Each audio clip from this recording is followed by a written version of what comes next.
फिर दिन हुआ,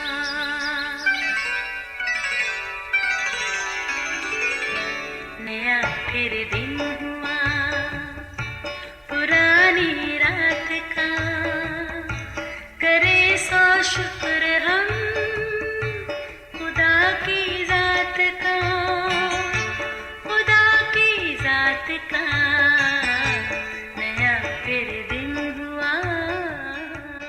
आज की आयत, लेकिन जितनी चीज़ें मेरे नफ़ा की थीं उन्हीं को मैंने मसीह की खातर नुकसान समझ लिया है। फिलिपियों 3 बाब 7वीं आयत। अजीज़ों, कारखाना कुदरत में बहुत से हैरत अंगेज़ करिश्मे हैं जिनको कादर मुतलक खुदा अपने कलाम की कुदरत से संभालता है। वो नामुमकिनात का खुदा है, उसके लिए कुछ भी दुश्वार नहीं। वो ला तब्दील है मगर ज़िंदगियों को तब्दील करने की कुदरत रखता है। खुदा के कलाम में बहुत से ऐसे किरदार हैं जो हैरत अंगेज़ तौर पर तब्दील हुए, जिसके बारे में कभी सोचा भी नहीं जा सकता।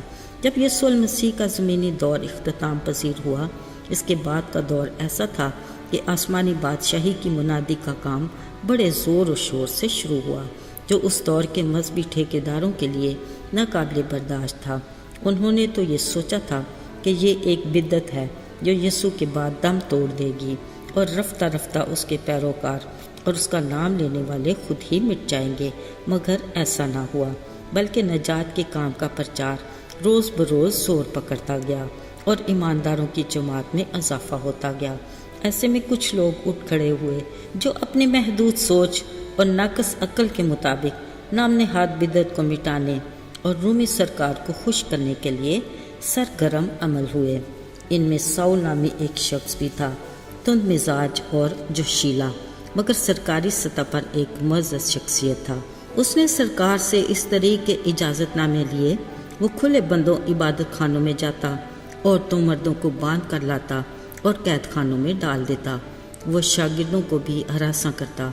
वो यीशु के नाम लेवा लोगों का बदतरीन दुश्मन था। मगर अजीज़ों, मोहब्बत का पैकर खुदावंद यीशु अपने लोगों के इस दुश्मन को अपना दोस्त बनाना चाहता था। अब साउल के लिए खुदा का आइंदा मंसूबा तैयार हो चुका था। फिर अपने मुकर्रर वक्त पर खुदा ने साउल को ऐन उस वक्त पकड़ा जब वो अपनी प्लानिंग के मुताबिक खुदा के लोगों को गिरफ्तार करके कैद में डालने के इरादे से दमिश्क की राह पर रवां था। खुदा के चेहरे के नूर ने उसके अंदर की तारीकी को ख़त्म कर दिया और उसकी शीरीं आवाज़ ने उसके संगीन दिल को निकाल कर गोश्तीन दिल डाल दिया। खुदा ने उसे अपने अगले मंसूबे से भी आगाह कर दिया। अब साउल माजी का हिस्सा बन गया और पालूस हाल की मोहब्बत भरी तस्वीर बनकर नमूदार हुआ, जो तमाम सुनने और देखने वालों के लिए हैरान कुन था। वो साउल जो इबादत खानों से ईमानदारों को निकाल कर अज़ियत देकर कैद खाने में डालता, आज वही बनाम पालूस यीशु के नाम की कुदरत से गुनाह की कैद से रिहाई दिलाकर बहुत सौ को इबादत खानों में जाने के काबिल बनाता रहा। अजीज़ों, पालूस के लिए खुदा का ये हुक्म था कि मैंने तुझको गैर कौमों के लिए मुकर्रर किया ताकि तू ज़मीन की इंतहा तक नजात का पैगाम पहुँचाने का बायस हो।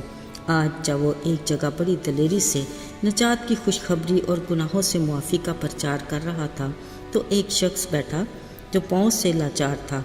वो जन्म का लंगड़ा था और कभी चला ना था। वो पालूस की बातों को सुन रहा था। अचानक पालूस ने भी उसे गौर से देखा।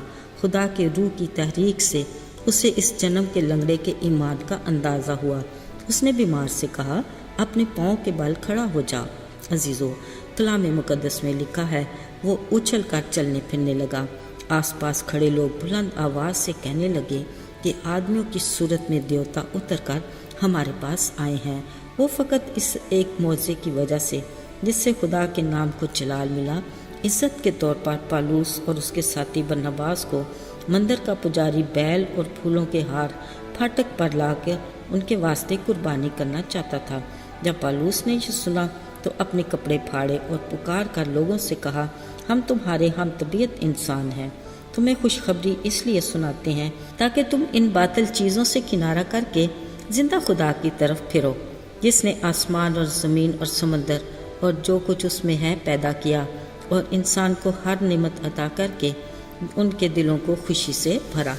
अजीज़ों, ये कहकर उन्होंने बड़ी मुश्किल से लोगों को कुर्बानी करने से रोका, یاد رہے خدا کے خادموں کو عزت دینا واجب ہے، مگر حقیقی خدا کے خادم اپنے سے زیادہ خدا کی عزت کو ترجیح دیتے ہیں، جو ہونی بھی چاہیے۔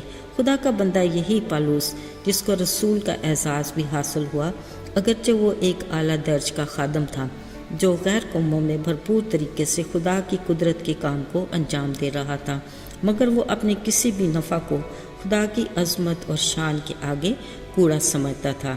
اس نے کہا، ضرور ہے کہ میں گھٹوں اور میرا مسیح بڑھے۔ عزیزو، پالوس رسول کا کردار آج کے دور میں حقیقی اور چنیدہ مسیحی خادموں کے لیے بے مثال اور عملی نمونہ ہے۔ معاشرت کے ساتھ خدا کے گھر میں خدا کو عزت ملنی چاہیے، مگر ہم بھرپور تالیوں میں سٹیج پر جانا اپنی عزت سمجھتے ہیں، فرمائشی گلے میں ہار اور ہاتھوں میں گلدستے وصول کرنا پسند کرتے ہیں، سٹیج پر کلیسیا سے الگ کرسی پر بیٹھ کر خود کو نمایاں کرتے ہیں، جبکہ ضرور ہے کہ میں گھٹوں اور میرا مسیح بڑھے۔ آئیے دعا کریں۔ اے قادر مطلق آسمانی باپ، ہم بڑی عاجزی کے ساتھ تیرے حضور آتے ہیں۔ تو کس قدر عظیم خدا ہے، آسمان تیرا تخت ہے، مگر تو ہم گناہ گاروں کے پیار میں حلیم بن گیا۔ ہمیں بھی حلیم مزاج بنا تاکہ ہم تیری نگاہ میں مقبول ہوں۔ یسوع کے پاک اور مبارک نام میں مانگتے ہیں، آمین۔